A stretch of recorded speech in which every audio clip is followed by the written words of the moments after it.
दमन म्हणतो दमनीच आहे व्यवस्थित आहे अडचण नाही काय आपलं आपण चालतोय ना एक नंबर चालला जय श्रीराम जय श्रीराम जय श्रीराम जय जय उठाओ लांडे भगाओ लांडे उठाओ लांडे भगाओ लांडे जय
धर्मांधांचं करायचं काय?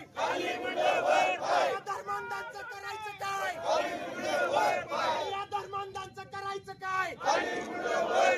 जय श्रीराम, जय श्रीराम, जय श्रीराम, जय श्रीराम. हर हर महादेव, हर हर महादेव. हिंदू एकतेचा, हिंदू एकतेचा, आर्य सनातन वैदिक हिंदू धर्माचा, आर्य सनातन वैदिक हिंदू धर्माचा. जय श्रीराम, जय श्रीराम, जय श्रीराम, जय श्रीराम. हर हर महादेव, हर हर महादेव.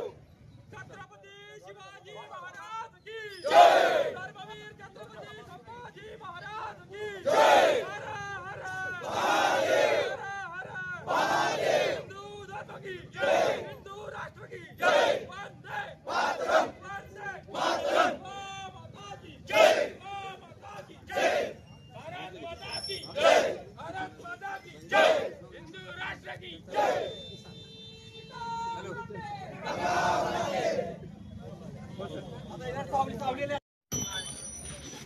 हर हर महादेव.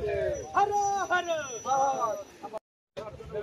जय श्रीराम, जय श्रीराम, जय श्रीराम, जय श्रीराम. हर हर महादेव, हर हर महादेव.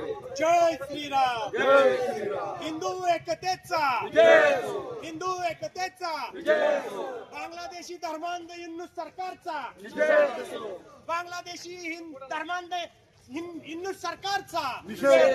अरे बड़वा है, बड़वा है, बांगलादेश बड़वा है, बड़वा है, बड़वा है, बड़वा है, बांग्लादेश बड़वा है, बड़वा है, बड़वा है. बांग्लादेश बड़वा है. एक वडा दोन पाव, बांग्लादेश भाड खाओ, एक वडा दोन पाव, बांग्लादेश भाड खाओ. एक वडा दोन पाव.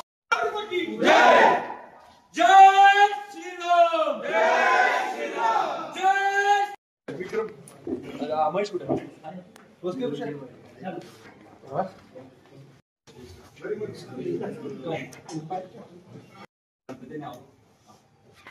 आम्ही जे आपल्याकडे भावना कळवलेल्या आहेत त्या आमच्या भावना आपण महाराष्ट्राचे मुख्यमंत्री देशाचे पंतप्रधान यांच्यापर्यंत आमच्या भावना कळवाव्यात ही आपल्याला नम्र विनंती. एवढंच तुम्हाला सांगायला हवं. आणि फलटणमध्ये जे बांगला वस्तू आहेत विविध हॉटेलमध्ये काम करतात बाहेरचे लोक त्यांच्या आधार कार्ड मध्ये जी माहिती गोळा करायचं काम योग्य त्या प्रशासनाला पण द्यावं. कंपनी विनंती. कंपनी म्हणजे आहे. नंतर आम्हाला त्याचं पण कळलं आहे बरं का, ते सोनगरवाडीच्या पुढे जो कत्तलखाना आहे का नाही, तिथे बरेच घुसखोर आले काम करायला. तिथे चौकशी होणे गरजेचं साहेब, आमची एकच विनंती की ज्या अशा घुसखोरांना म्हणजे कागदपत्र पुरवतायत तर त्या अधिकाऱ्यांवर पण कडक कारवाई व्हावी, त्यांची नोकरी घालावी, त्यांना घरी बसवावं काय. म्हणजे ह्या पद्धतीची आमची मागणी आहे. आणि फलटणमध्ये घुसखोर कार्यरत आहेत त्यांच्यावर पण योग्य ती कारवाई व्हावी. कालच आता राज्यसभेमध्ये विषय झालेला आहे की जो नेहरू लियाकत कायदा झाला होता, करार झाला होता, तर त्या अनुषंगाने पाकिस्तान, बांगलादेश आणि इतर जे मुस्लिम देश आहेत ते वागले नाही. तर आता आपले जे तिथले हिंदू आहेत ते भारतात आणावे आणि इथले जे रोहिंग्या आहेत जे आले घुसखोरी केली भारतामध्ये तर त्यांना हाकलावं इथून. एवढीच आमची विनंती आजच्या ह्या मोर्चाच्या निमित्ताने तुम्हाला तेवढीच विनंती करतो. त्यांना जे मदत करतात ते स्थानिक आहेत, जे ह्या मुसलमानांना बांगलादेशी पाकिस्तानी मुसलमानांना जे मदत करतात इथले भारतीय मुसलमान त्यांच्यावर पण देशद्रोहाचा गुन्हा दाखल व्हावा अशी आमची विनंती. साहेब, या सगळ्या विषयाला सोडून एक विषय आहे की आता फलटणमध्ये काय झालंय की जरा हिंदू धर्मामध्ये जसं सगळ्या प्राणी मात्रांना पूजलं जातं तसंच काल बैल होतं, आपण बैल कुत्रा वाहन नाही तसं फलटण नगरपालिकेकडून प्राणी पकडायचं एक टेंडर काढलंय. त्याच्यात कुत्र्यांना पकडलं जातंय, ठीक आहे, पकडलं व्यवस्थित टेक्निकली गेलं पाहिजे जाळी वगैरे टाकून. लोकल लेवलची लोक आहेत ती पकडायला, अक्षरशः कसाबांच्या पण गाड्या आहेत आणि ही कुत्री अमानुषपणे उचलली जातात. आणि त्यांचं आम्ही परवा पण आम्ही भेटलो सीओ साहेबांना, आम्ही म्हणलं की त्याचं तुम्ही ऑपरेशन करून ती कुत्री परत पूर्ववत सोडले जसं पुण्यामध्ये केलं जातं किंवा सिटीमध्ये हा तसं करा. त्यांना तुम्ही रेबीज म्हणून वॅक्सिनेशन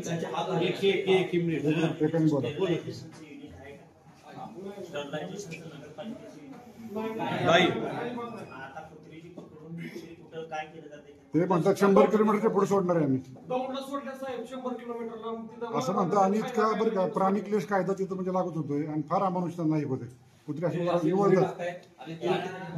उद्या दत्त जयंती दत्ताचं वाहन आहे. उद्या दत्त जयंती निमित्त हे चालले हाल चालले. आणि ती आहे ना ती प्रोफेशनल नाही म्हणजे ती टीम आहे पकडणारी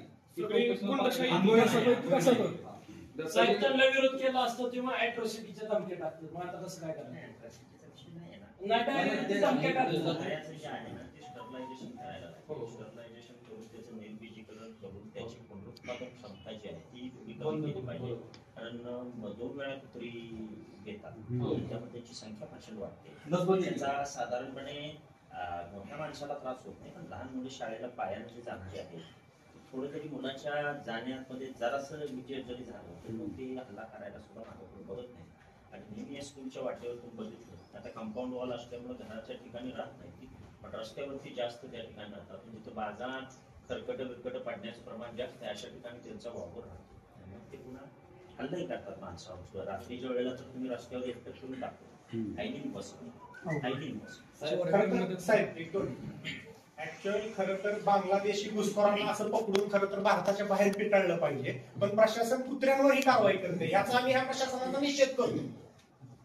बांगलादेशी घुसखोर पकडून हे हाकलले पाहिजे. त्या प्राण्यांच्या अडचण आहे ते बरोबर आहे, पण मी मंडन सारख्या भागात राहतो.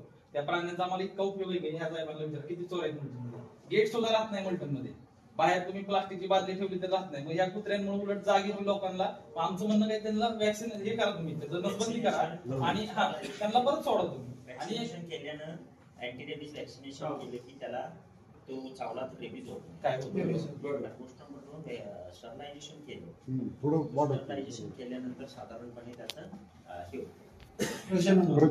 या प्रकरणात लक्ष घालून तुम्ही थोडं शिव साहेब मी बोलतोय माझी कॅन्टीन कशी विनंती इथे त्यांना जसं आपण जनावरांना काही नाव वगैरे आपण टॅगिंग करतो तशा पद्धतीने ज्यांचं स्टरलायझेशन झाले त्यांना जर टॅगिंग केलं स्टरलायझेशन करणाऱ्या कुत्र्याचा कान थोडासा कट केला जातो नाही साहेब नगरपालिकेनं काय कुत्र्यांसाठी गाडी अवेलेबल केली नाही. कसं म्हणजे गाड्या त्याच्यात नाही चाललंय. मला वाटतं नगरपालिकेनं त्या बाबतीमध्ये टेंडर काढलं आणि टेंडर काढून ती एक एजन्सी जी आहे जिला याच्यामध्ये अनुभव आहे त्या एजन्सीलाही काम दिलेला पर डॉग मध्ये काहीतरी त्याच्यामध्ये प्रोव्हिजन असेल आणि ते डॉक्टर त्यांचे असतात. ते स्टरलाइज करतात, त्याला अँटीरेबीज वॅक्सिनेशन करतात. 7 दिवस अंडर ऑब्झर्वेशन ठेवणं अपेक्षित आहे आणि 8व्या दिवशी त्याला पुन्हा ज्या ठिकाणी आणलं तिथं सोडलं. आता गाड काल 2-3 दिवस झालं बरं चाललंय. दौंडच्या भागात मारहाण साहेब तिथं खायला नाही का व्यवस्था नाही. सगळ्यांना विचारतो आणि साहेब असंच काय झालं पुण्यामध्ये हनुमान टेकडीवरती कुत्री सोडली होती. तर त्या कुत्र्यांनी नंतर एकत्र कारण त्यांना तिथं खायला काही मिळलं नाही मारहाण सोडलं. त्यांनी तिथं ती शिकारी झाली कुत्री आणि ती म्हणजे अक्षरशः माणसांवर हल्ले करायला लागली. म्हणजे ती इथली तिथं जर रिटर्न सोडली तर ती व्यवस्थित राहते. बाहेर जरी हायशी नेऊन सोडली तरी त्रास खायलाय. तसं सांगतो कुत्रा ज्या ठिकाणाहून आणलाय त्याच ठिकाणी स्टरलायझेशन झाल्यानंतर अँटीरेबीज वॅक्सिनेशन झाल्यानंतर त्याच प्रिमायसेस मध्ये आदिवासामध्ये मूळ आदिवासी सोडतो. आणि सर ते सोडतात का बघा माझं कुत्र्याची मुडकी सापडली होती खायला देतात माणसाला बघा आपल्या भागात लय मोठं प्रकरण. आता नेमकं बरं का सर कसं लोक आहेत तर त्यांना ही मटन मिळतात ही मटन विकतात. 31 डिसेंबर पण जवळ आलाय त्यामुळे काय सांगता येत नाही. खरं सांगतो म्हणजे मागच्या वर्षी प्रकार झाला होता. मागच्या वर्षी झाला होता प्रकार. त्याचा हाय का की तेवढे कुठे कुठे सोडल्यात काय सोडल्यात सगळं रेकॉर्ड पाहिजे आपल्याला. नाही इथली इथं राहू दे ना आपल्याला. बरोबर